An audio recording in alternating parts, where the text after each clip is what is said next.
Let's assume this is the population of Australia, which is 24 million. So we can divide this population into two categories. The first one is called working age population.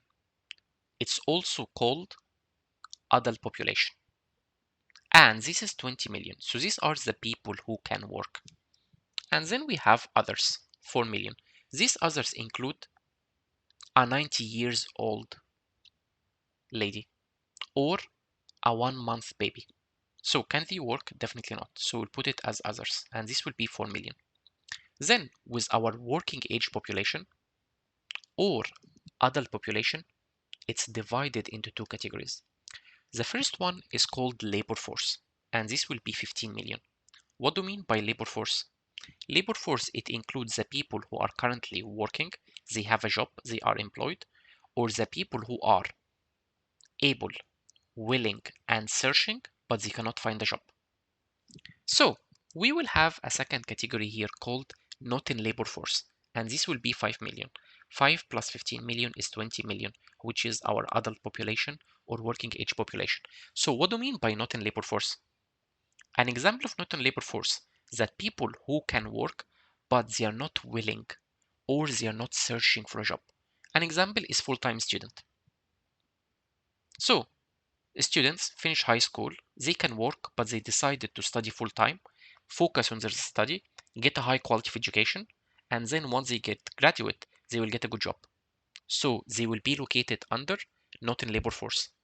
What if we have a person who comes from a wealthy family and this person has a lot of money? Therefore, this person would like to party the majority of the time. He or she doesn't want to work. They are not willing to work. It will be located under not in labor force because they are not willing to work. Then our labor force will be divided into two categories. The first one is employed, which means people who have a job. Please note that if one person working only a minimum of 1 hour a week, this person is considered employed and it's called underemployment. Therefore, even if you work few hours, you are considered employed. And this will be 9 million. And then we have unemployed. Unemployed, it means it must have three characteristics. These people are able, willing, and searching, but they cannot find a job. And here it's 6 million. So 6 million plus 9 million is equal to what? 15 million. And this is how we gonna divide our population.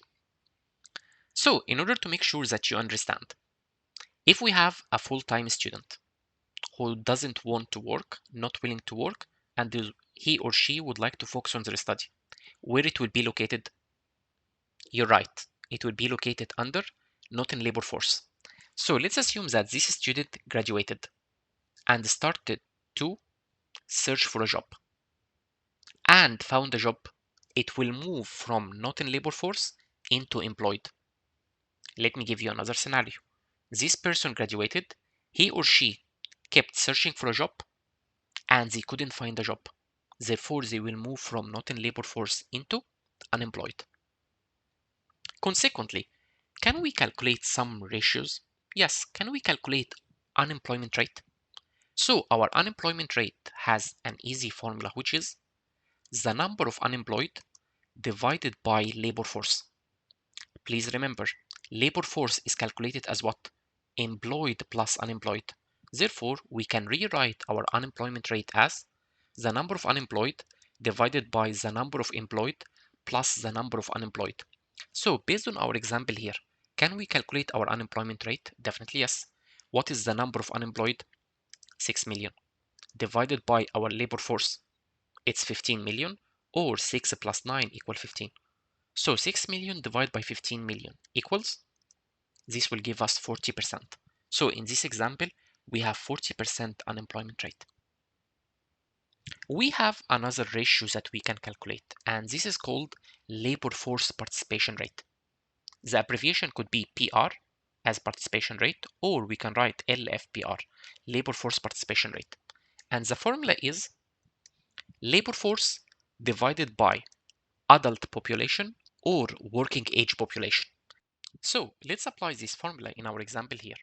So our participation rate is equal to labor force of 15 million divided by adult population of 20 million. So this will give us 15 million divided by 20 million equals 75 million. And this will be our labor force participation rate. Please, every time you deal with unemployment rate and labor force participation rate, differentiate between the number and the percentage. We have a number of unemployed and we have a percentage of unemployment rate. So differentiate between the percentage and the number.